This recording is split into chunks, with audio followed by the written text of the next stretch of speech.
Barkatu, Barkatu, hau nire egon behar da. Irene.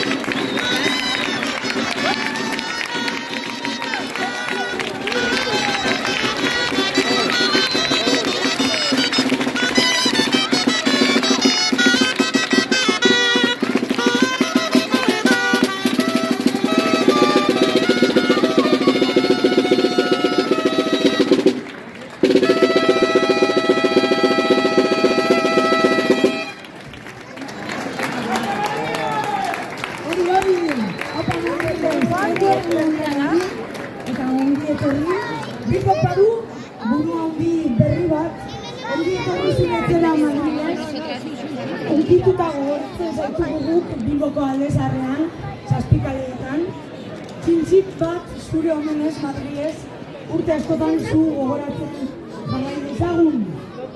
Topa!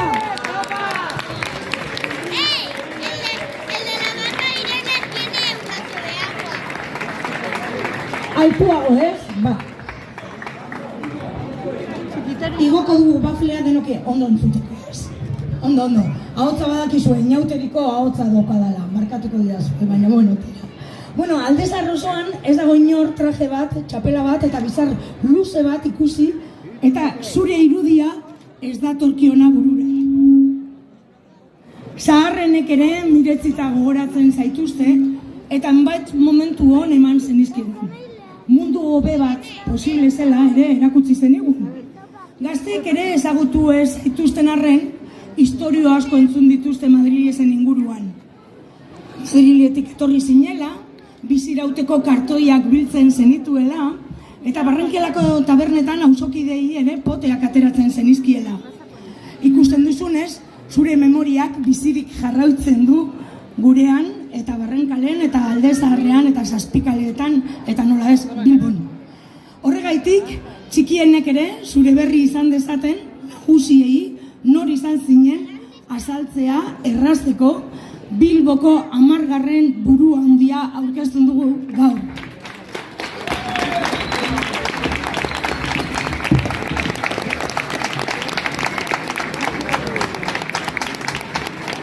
Eta gure artean ere baditugu, dena hau posible egin duten, Galder Anton Martínez, eszenografia eta atretxoan eraikitzen eta muntatzen diarduena, Katamalo eszenografiekin, Erraldoi buru handi eta Jaien maitale sutsua, eta nola ez, jantziak egiten ere aritu dira Nati Ortiz de Zarate eta Angelike Garzia, Nati aktorea, hortik dabil, ez? Nati eta...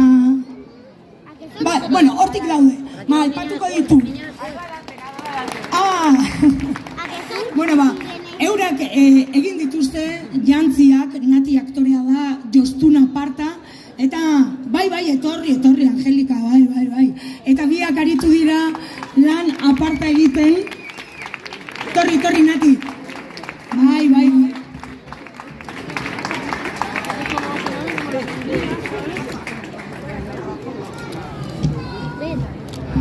Baina, kale hauetan, eta Zazpikaleetan, zuetako asko, Madriles gogoratuko duzue, eta gurekin ere badugu, Zazpikaleetako aktore handia ere, ondo gogoratzen duela Madriles. Beraz, hitza emango diogu Mikel Martínez aktoreari. bai.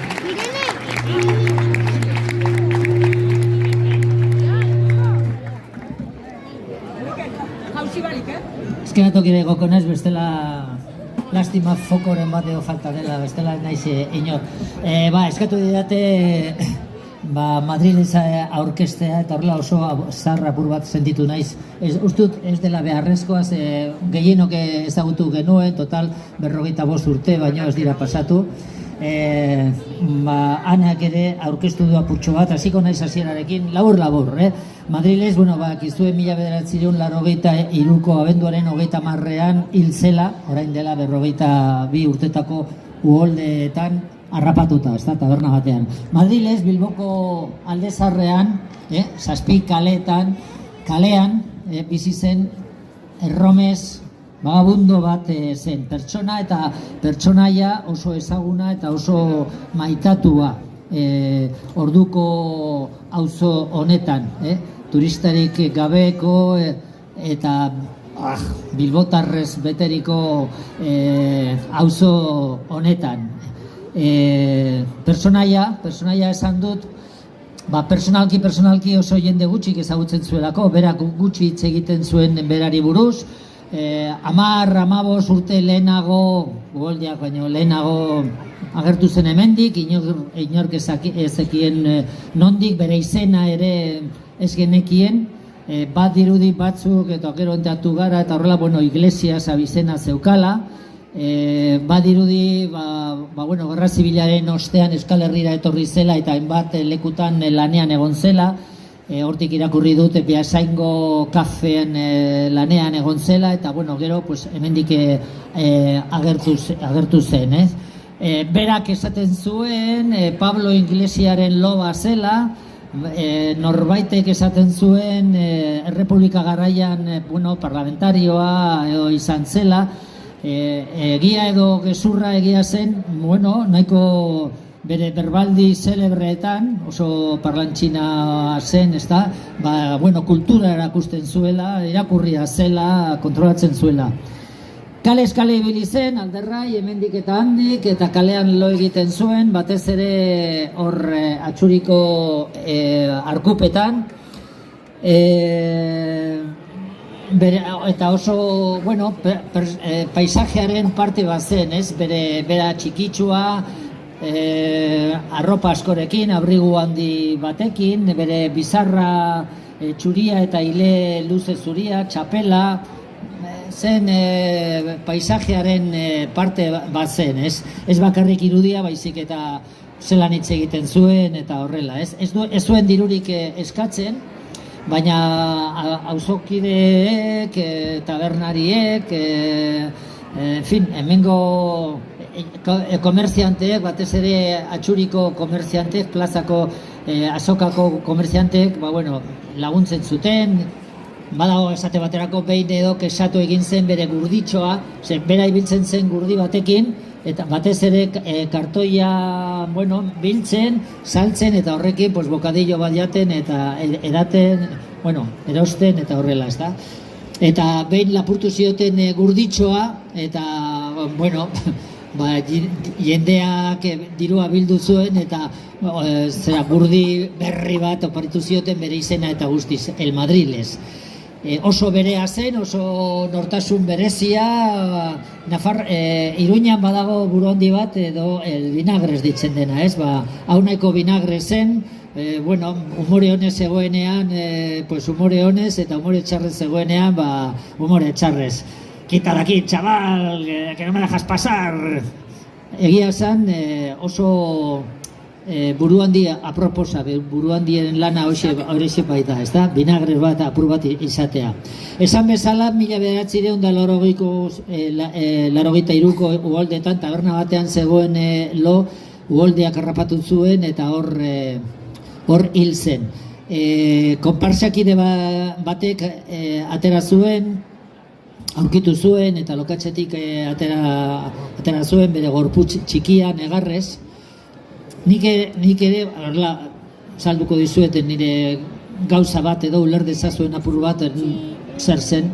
nik ere, nik urrun nengoen, kanpoan nengoen, eta 2 egun beranduago irakurri nituen berri guzti horiek, dena zen desastre bat, Bilbao, en fin, oso txarto eta horrela, baina irakurri nuenean Madriles hil zenean eta horrela, negarrez hasi nintzen. Nahi gabe edo malkoak ateratzen zitzaizkidan. Eta uste dut neurri batean zela ez bakarrik Madriles maitatzeagatik, baizik eta Madriles neurri batean niretzat eta askorentzat Bilbo zen. Eta, konparsakide horren malkoak, nireak eta jende askorenak, ez da?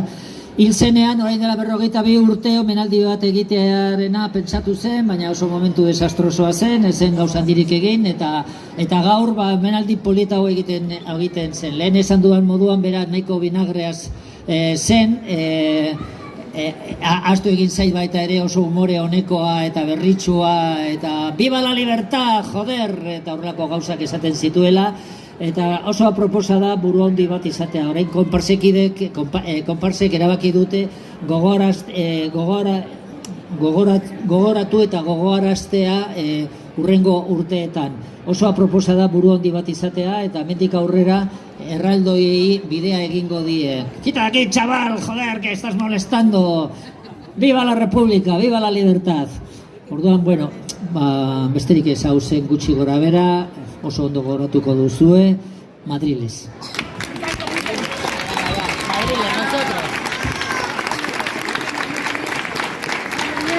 Eskerrik asko, Mikel. Aipatu ditut Nati, Angelika eta Galder, Madriles sortzen aritu direnak, baina ez enuke nahi ahaztu Josu, Izaskun eta Libere. Lanean ere aritu dira. Eta aste honetan zehar ere sosketa bat izan da, ez dakit boletoak erosi dituzuen ala ez, batera zuen boletoak, ze sosketa orain txabertan egingo dugu, eta Madrilesek aterako ditu 4 zenbaki. Egun hauetan egon da aukera, boletoak erosteko, gaur ere badakit konpartzakide bat baino gehiago aritu dela saltzen,